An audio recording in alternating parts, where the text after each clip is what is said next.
যেই দেশে ধর্ষকের পক্ষে উকিল পাওয়া যায় ওই দেশে পইরা লেখা জজ হয়ে কোনো লাভ নেই।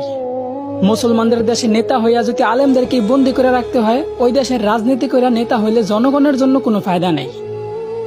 ৯৫% মুসলমানের দেশে যদি মুসলমানদের কষ্টগুলাই তুলে ধরা না যায়, ওই দেশে নামি দামি সাংবাদিক হইয়াও কোনো লাভ নেই। বলি জাকাত না দিয়া সুদ খাইতে খাইতে দেশটারে করছো ছারখার। এখন সূর্যের তাপ গায়ে লাগে, তাই তোমাদের বৃষ্টির দরকার। আলেমদেরকে বন্দি করে আবার আলেমদের মাধ্যমে আল্লাহর কাছে বৃষ্টি কামনা করলা। বিষয়টা এমন হইল না যে কোনো এক ফল গাছের গোড়া কাটা ফালাইয়া সেই গাছ থেকেই আবার ফলের আশা করলা।